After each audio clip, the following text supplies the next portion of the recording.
Welcome back. We've got a special menu prepared for you two tonight. Yay! And there's good food too! No, the boss is the best. Ooh, desserts! Nice! These are all Paimon's! Paimon's already starting to forget what happened today. Oh, that voice. Is that who I think it is? Huh? It's you two. What are you doing in Fontaine?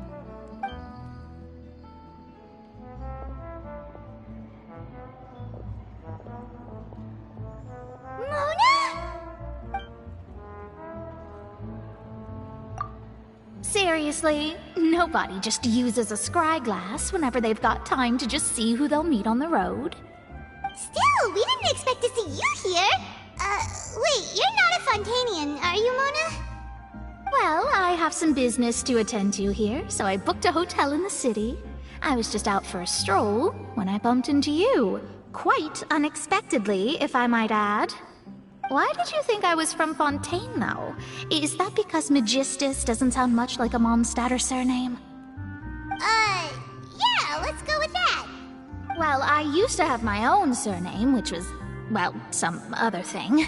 Either way, the old hag told me when she took me as her disciple that the first step to being a great astrologist's pupil was to change that name. There was nothing for it, really. She really is amazing at astrology, so I changed my name to what it is now according to her wishes. To my surprise, however, Magistus is not the name of some ancient house or clan. It isn't? Nope.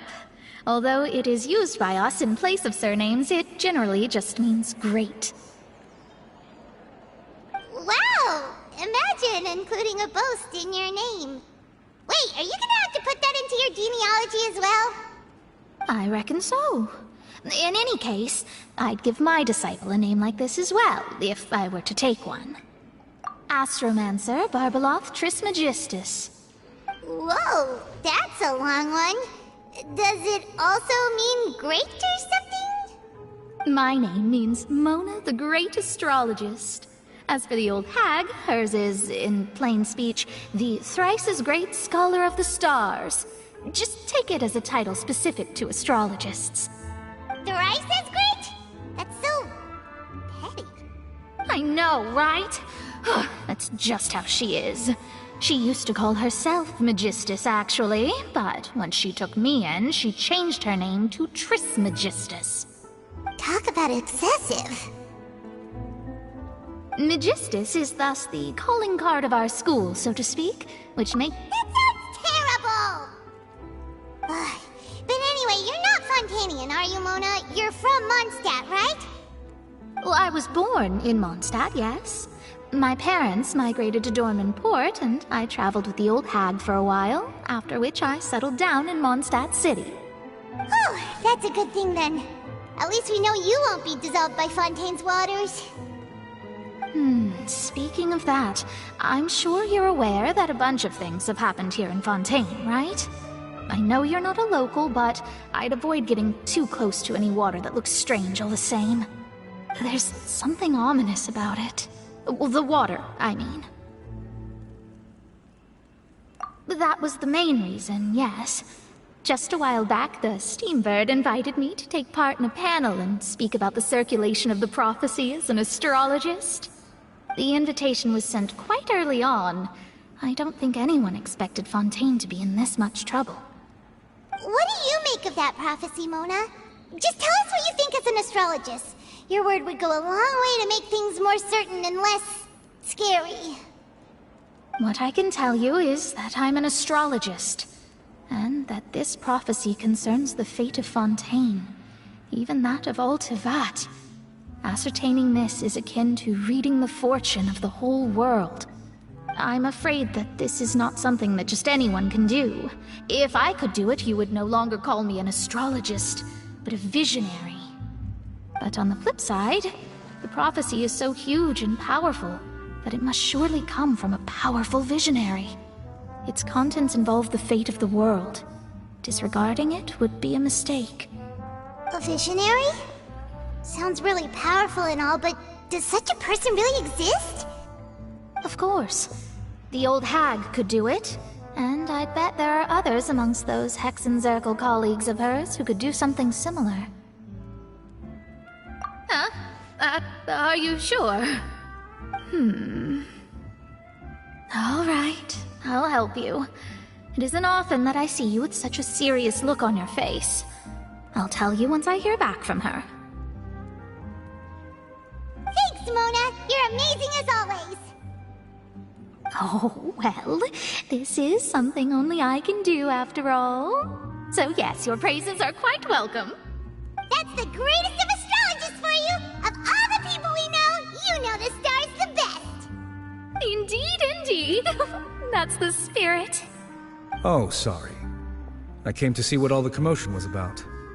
If there's anything you need, do not hesitate to inform the Spina di Rosula. Oh, whoops. Guess we were getting a little too carried away there. Well, I'll go tend to my own business now. If I receive any news, I'll be sure to come find you two again. And there she goes, quick as rushing water. And here we are with the Spina guy giving us suspicious looks. Right, but we were able to recruit Mona's help, didn't we? Our Fontanian friends will thank us someday.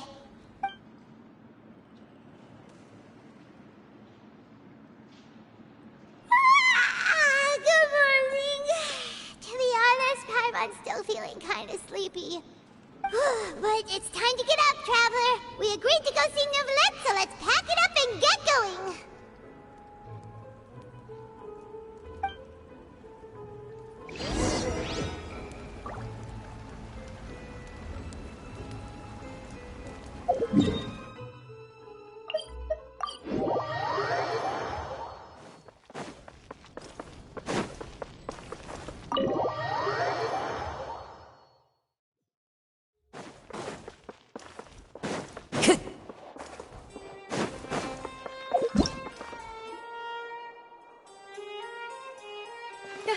You're here!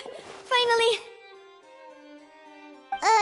Is Monsieur Neuvillette and Lady Farina, they seem to have gotten into a dispute! Please go see for yourself.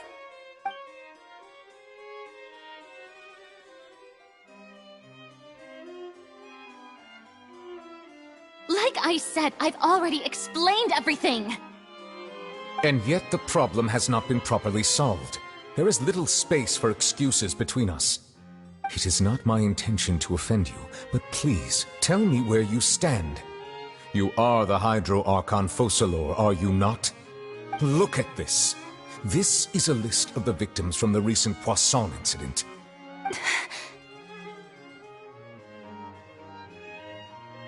You mean... they're all... We did not arrive in time to avert this disaster, and I will not have it happen again.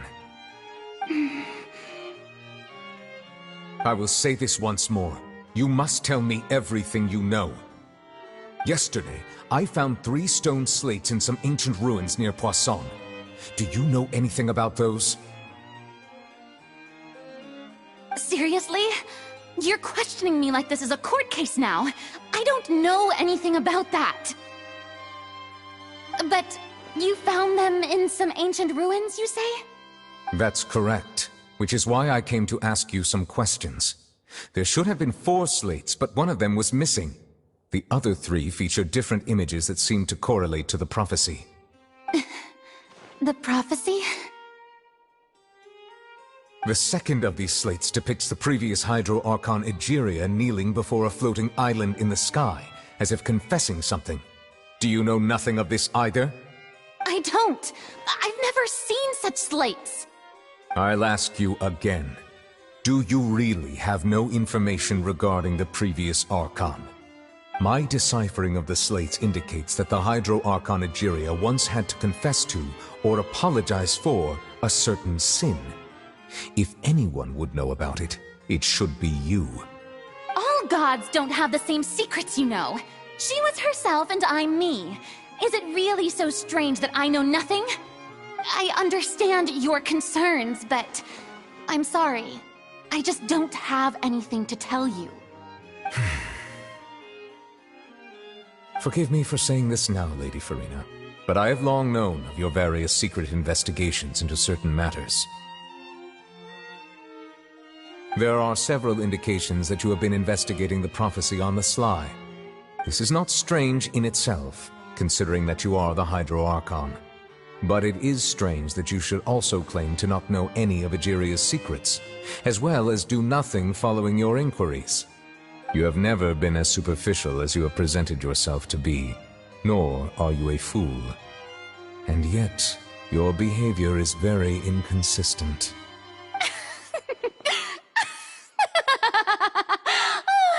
So you've been watching me all this time, have you? I didn't think you were that type. You... Well, since you know about my secret investigations, then you should know I'm actually working to take care of it. There's no point questioning or suspecting me. You're the Eudix, but you're still my subordinate.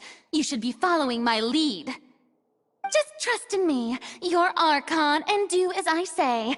Never mind whether you can truly convince yourself to or not. It'll all turn out fine. That's all I have to say. We do not discuss this matter again.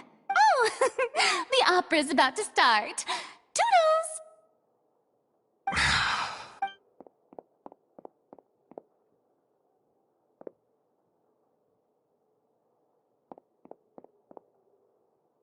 Did Furina not notice us standing by the door? Wonder what's up with her. She was smiling. Huh. She didn't seem in the mood to care if we were listening in or not. I assume you've been outside for a while now? Oh! You noticed! Seems Furina didn't even realize we were here. She was in a great panic, though I cannot discern the reason. Our discussion reached impasses time and again, a state of affairs that we cannot allow to continue. Still, I do not understand. Dialogue is the basis for understanding, so why did she keep refusing to engage?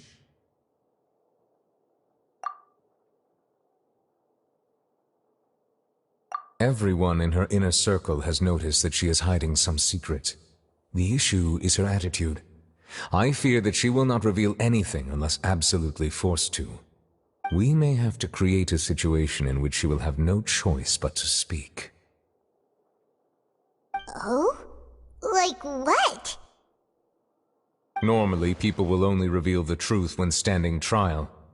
Perhaps we must have the Hydro Archon experience just such a scenario. But Furina's seen so many trials, and she's really good at dodging questions. How do we make sure that she won't just slip away at the first chance she gets? We will need to consider this thoroughly, join forces with various parties, and then do what we can. If at all possible, I would prefer to recuse myself from this affair, but we must prevent the prophecy from coming to pass. This may be cruel to her, but all Fontaine is in crisis. The information a god possesses is too precious, and so we must take a chance on this.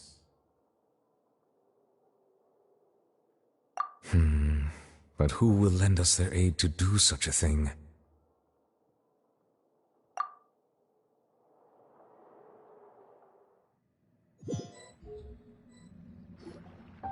Well, that's everyone, huh? Speaking of which, it was pretty smart of you to think of hiding here. Poisson was just involved in a disaster, so it's presently devoid of people. That naturally makes it the best choice. And here you are drinking tea like it's the most natural thing in the world, huh? That's what family should do. Sit and enjoy a leisurely time together. It's nice to enjoy tea here, you know? Care for a cup? Lend me your ears, everyone. Or perhaps one of you might like to start us off. How about you, friend? Me? No, I don't think I can. Then, how about you, good sir? I fear that I will cause the mood on this boat to become as somber as it is in court. Well then, I guess we're lucky we've got a local like me to organize things. Wonderful, the spotlight at last. I guess I'll be facilitating things from here. That was a little long-winded, don't you think? Oh, you might be right. Anyway, to cut to the chase, our friend here, the Traveler, has brought us together to discuss something. As for what that is, well, let's start by saying that we'll be pooling our efforts together to create a series of traps. Oh, how intriguing. Well, it's just an expression, really. One that I just learned from Chlorand, and used on the spot. So, let's invite her to explain in detail. A round of applause, please. Huh? Didn't you say that you would be facilitating this? Oh, come now. Your work doesn't involve much public speaking, right? This is a good chance to practice. You might even pick up some fancy oratory tricks to impress your boss with in the future. I see. And what does my boss say? He is glad that you consider him your boss. Do go on.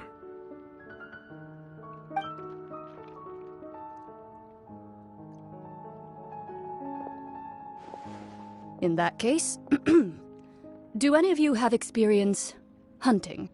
Not that I recall. Fremine and I once used a wooden stick in a basket to catch wild rabbits when we were younger. As for Lynette, oh, right. You were sick that day, weren't you?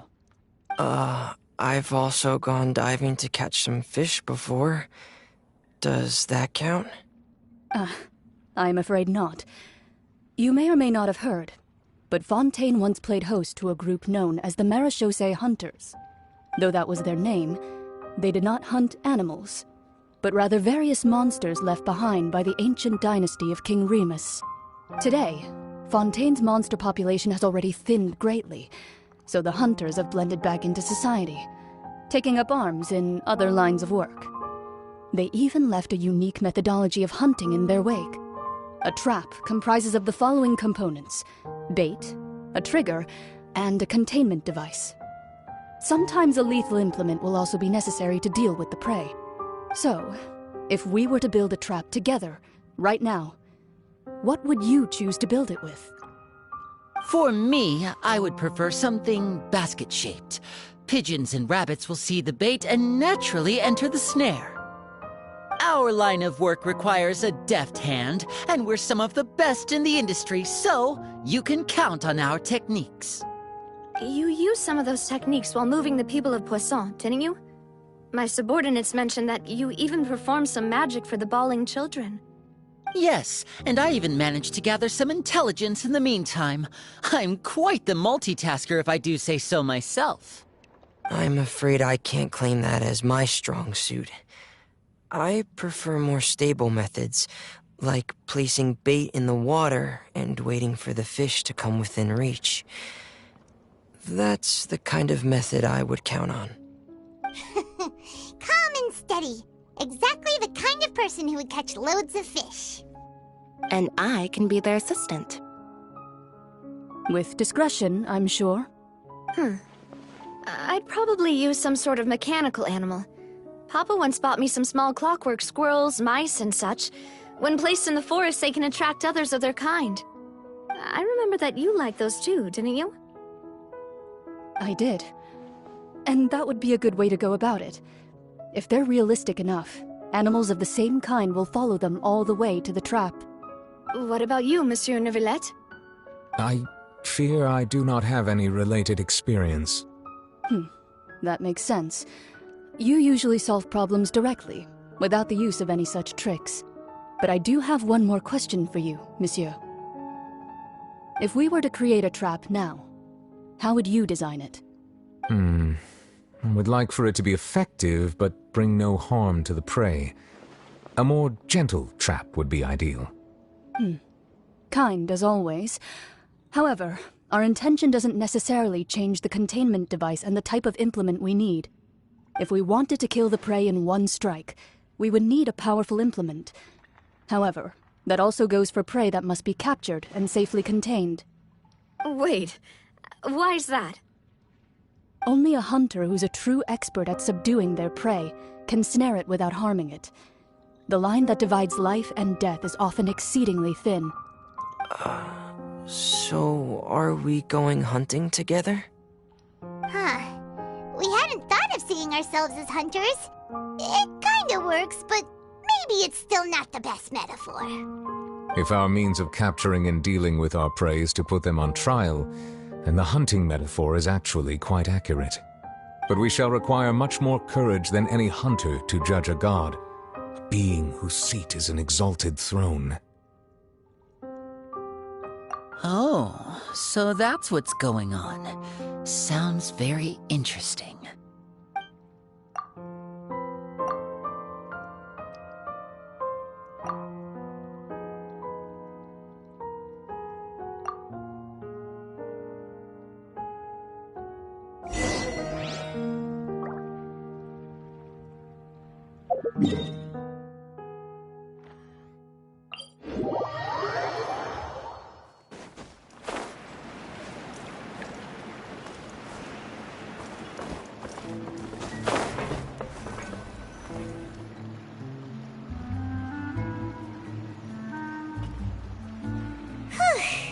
It's been a tough few days, hasn't it? So much has been happening. Paimon didn't think the meetings would go on for so long, but everyone seemed pretty fired up, huh? Paimon thought they'd be at least a little frightened. Well, Fremine was, now that Paimon thinks about it, but everyone else just looked a little surprised. Well, it's hard to say. Paimon doesn't have any experience with this sort of thing. But with you around, Paimon sure will do great.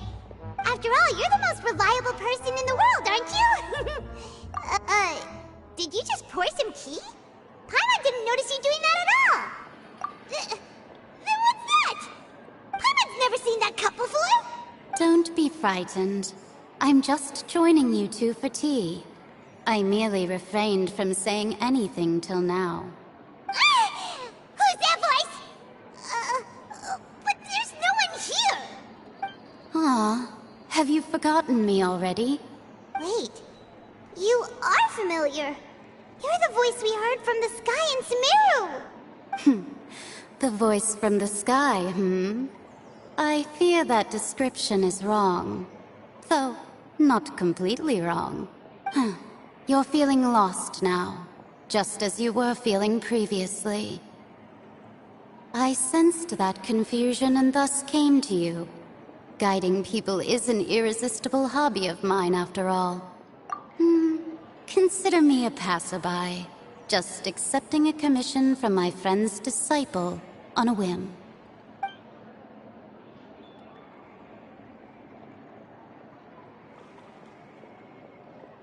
The prophecy. Yes, what has been prophesied will be fulfilled. You may view such things as the history of the future. What? Then is there any way we can stop it? I believe you have witnessed a failed attempt with your own eyes. Can everything in Teyvat so easily be changed?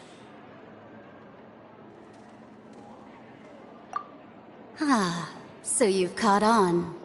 Just as prophecies are usually only the future as seen from the perspectives of the gods, could things be happening in hidden corners where the gods' gaze does not fall? Are the things that you shall see different from the fate that the gods perceive?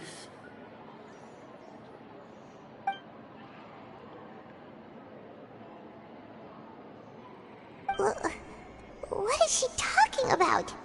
It all sounds really impressive and important and stuff, but it also sounds kind of scary.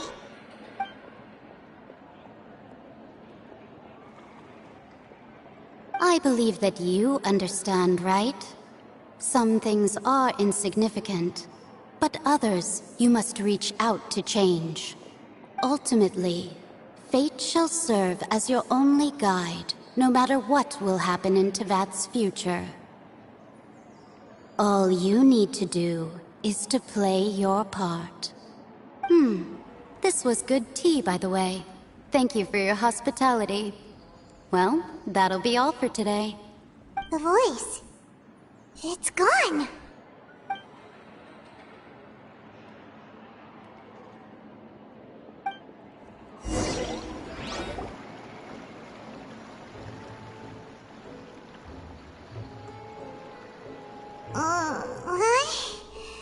Paimon hears someone talking.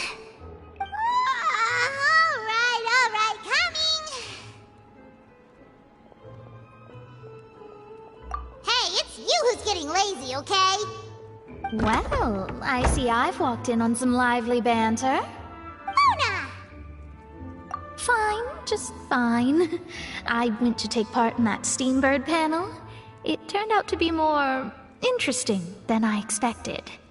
Not all Fontainians are pessimistic about this.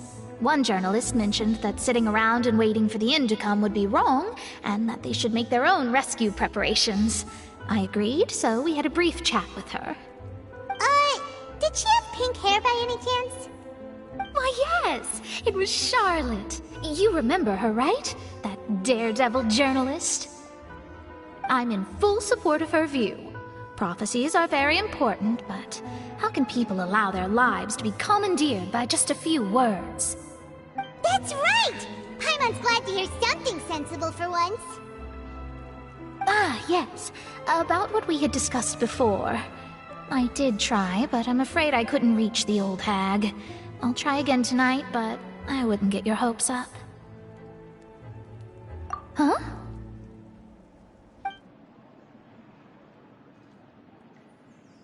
Goodness gracious. Are you serious? She said that even the god's gaze has blind spots. Pretty bold if you ask Paimon. Most people would believe the gods to be all-knowing, right? The Hexen Circle members are certainly anything but ordinary. As for the mage named N, the old hag has mentioned her a few times. She said that N's sense of direction is incredible, and that she loves guiding those who are lost. But I've never met her, and if she were still alive, she'd be... well, suffice it to say that the hag's at least a few hundred now, and N's been around for longer than that. Whoa. The Hexen Circle sounds like a scary group. But they must really stay in shape to live so long. Their abilities alone are pretty terrifying. If she came to see you personally, then the problem you're facing must truly be of great importance. Well, it's not like Paimon could understand anything she said. Yes, she was quite cryptic, but I suspect she means that there is still a way to turn things around. She didn't say when or what that would be, though, so... perhaps it is something that you cannot know right now.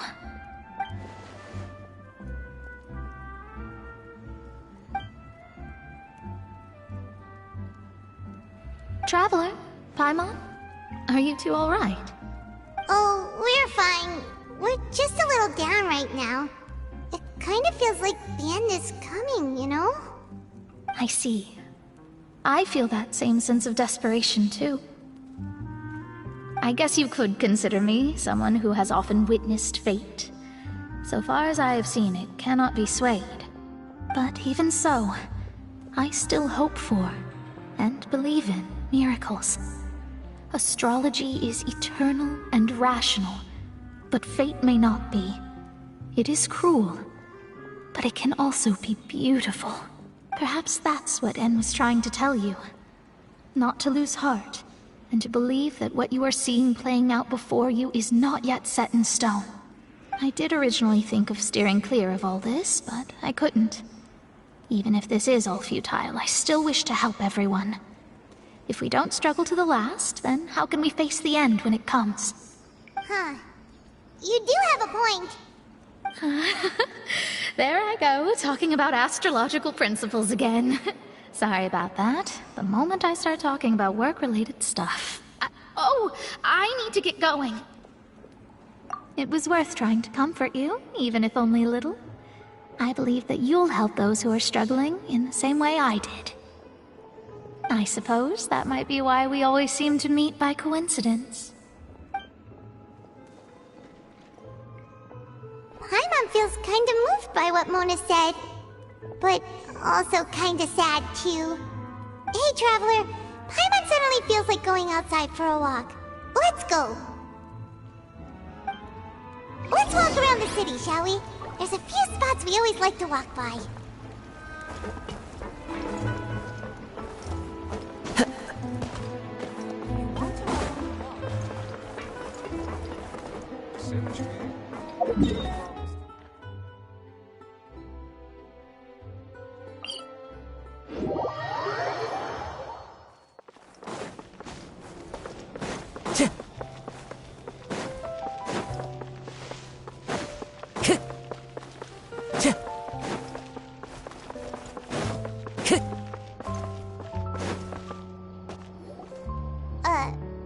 Huh?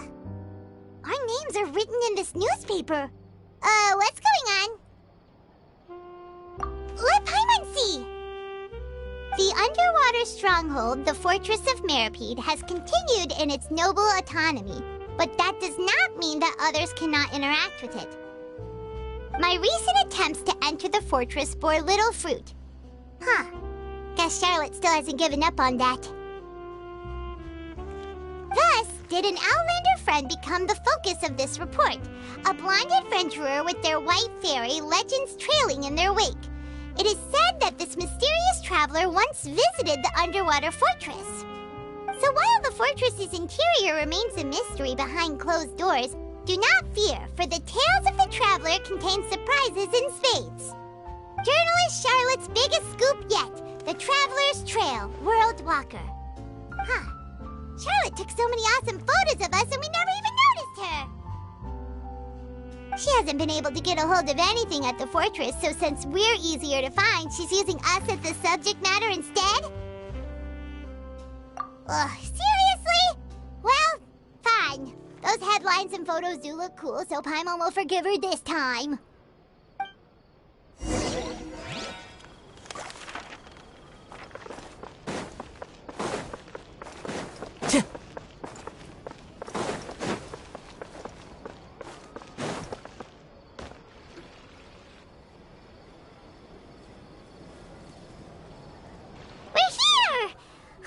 Paimon's hungry. Should we go in and get something to eat?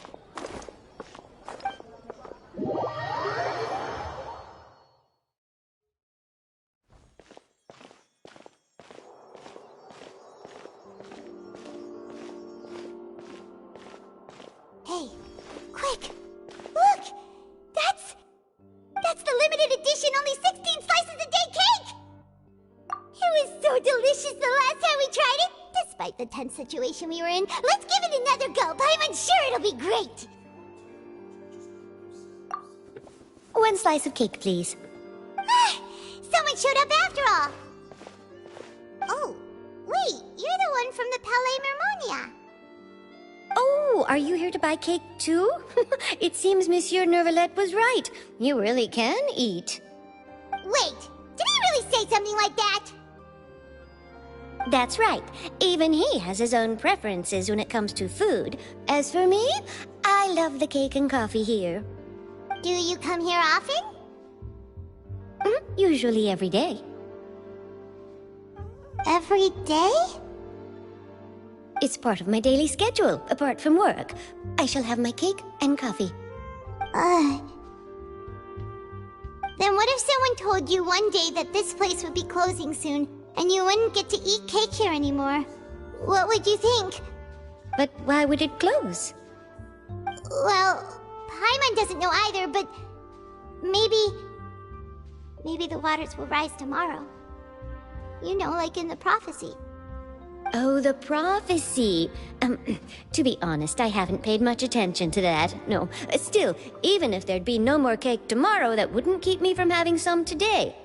No, it's the same for eating in general. You might not be able to eat tomorrow, but if you can do so today, then you should carry on. That's what people call living, you know. Huh.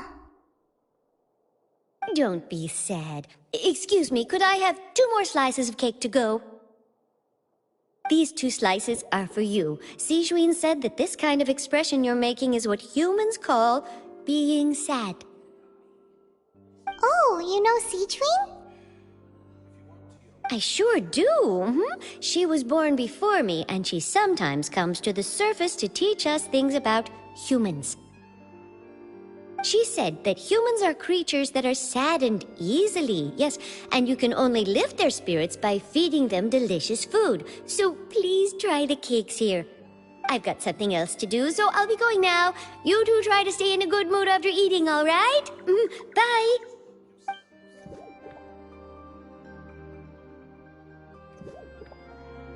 And there she goes! Alright, let's dig in. Paimon's sure this cake will be delicious.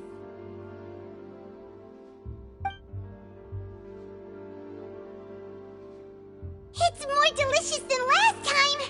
And the flavor gets even better with a sip of tea. It sure would be nice if we could come again tomorrow. Sure would be nice if we could always eat delicious food here. Art is the key ingredient to fine dining.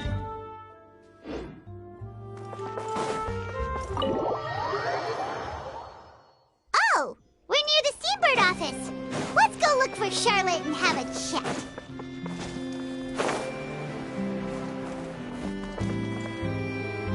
Wow! If it isn't the Traveler and Paimon! Oh, have you seen the article I wrote about you? Ha! You've got some nerve! You just used us to make some quick mora! Oh, you needn't worry about that.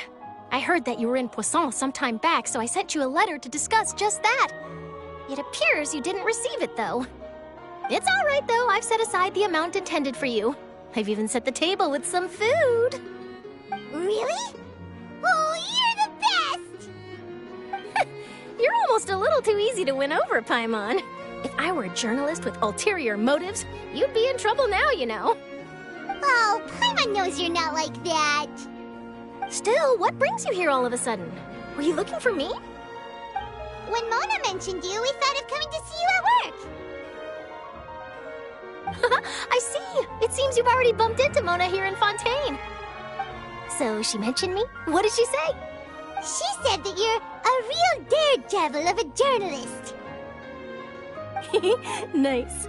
In which case, can this daredevil journalist dare to request an exclusive interview with the legendary Traveler and Paimon?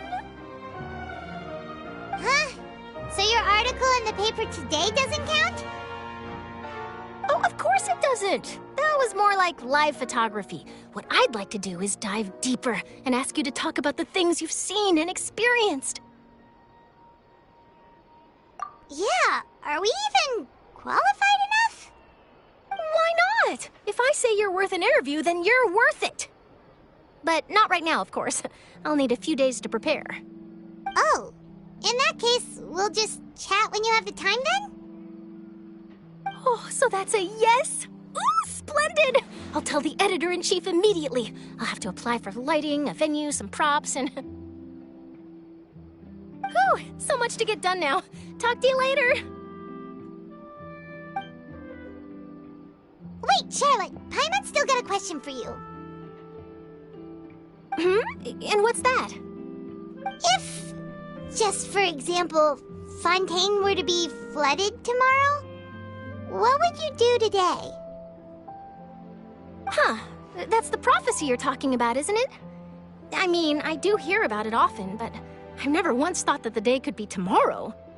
If you're seriously asking, then I might try and think of a way to leave Fontaine. Oh, but I'm still a journalist first and foremost. That means I have a duty to be reporting from the scene. And secondly, I wouldn't forsake my homeland that easily. From what I've seen, most people don't know what they'd do should the worst come to pass. In truth, it might be better just to behave like normal rather than worry over such an end. So in all likelihood, I'd probably still be prepping at the office for that interview of ours. I know what you're thinking. That sounds a bit sad, but I've always believed that it's best to do what you enjoy. Just think about it. If this nation really were to be suddenly destroyed tomorrow, but I still successfully finish an exclusive interview with a truly unique person, then the story I would wind up writing would truly be timeless. And then do you know what I'd do? Well, I'd write that story, send it for printing, and use messenger pigeons to get copies out to the various nations as soon as possible. I'm not a dreamer, nor am I a workaholic, but I do love my job, and I'd be proud of leaving such an article behind. I guess you could say that I was born to be a journalist. But anyway, that's my answer. And on that note, I'll get back to my preparations. That's so nice. All of a sudden, Paimon actually kinda envies her. Anyway, let's go and take a look at the sea, shall we?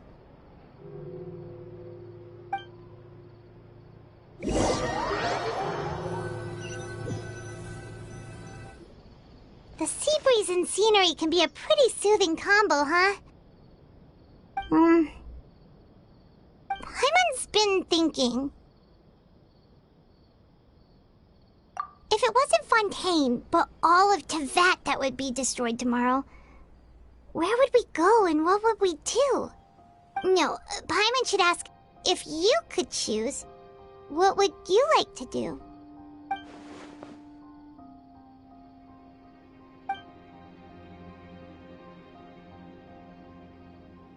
We've always been moving to the next destination, so we haven't spent much time thinking about these kinds of things. We didn't have to either, with us always being on the road and whatnot. You mean, still traveling? Huh. Wait, isn't that what we've always been doing?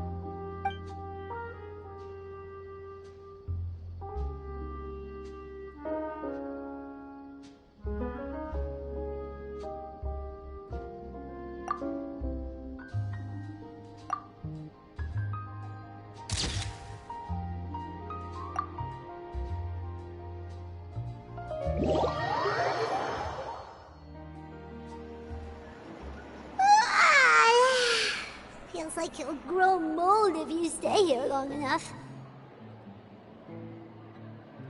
But it's still better than the Fortress of Meropide, that's for sure.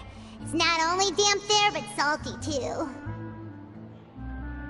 Ah, so the two of you are still here. Wonderful. Oh, you're from the Palais Mermonia, aren't you? Yes, I'm Isadora. Monsieur Neuvillette sent me to look for you two before. I heard that afterward you went to the Fortress of Meropide. Not at all. I'm well aware that you're friends of his. Actually, I'm here to pass along a message from him. Yes, inside the Opera House. The Maréchaussée Phantom has declared the incident a small-scale riot. A riot? Well, that said, I don't personally think it was that serious.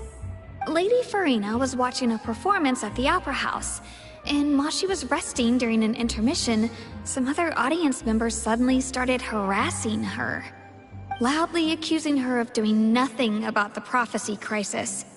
And before she could respond, others started to join in. The crowd continued to grow, and protests against the Hydro Archon started to break out. So people have started to put the blame on Farina. Guess they finally found an outlet for the pressure they've been under due to the prophecy. I agree. People will naturally rely on gods, as is customary.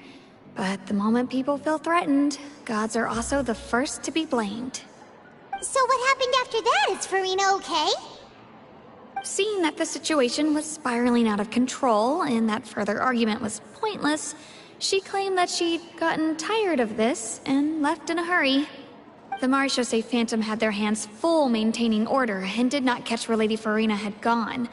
Only when things had stabilized did we realize that she had gone missing. So, you mean she's still missing? That's right. The Maréchaussée has dispatched many people to search for her, but we don't have any leads yet. That said, I don't think there's much to worry about. She is a god after all. Even if she were to fall into the hands of rioters, what could ordinary people do to her? Good. Monsieur Neuvillette sent me to tell you about the situation, but he didn't say anything else. Don't worry, this is more than enough to go on. Thanks for keeping us informed. Ah, is that so? Well, all right then. In that case, you two take care. I'll be heading back to the Palais now.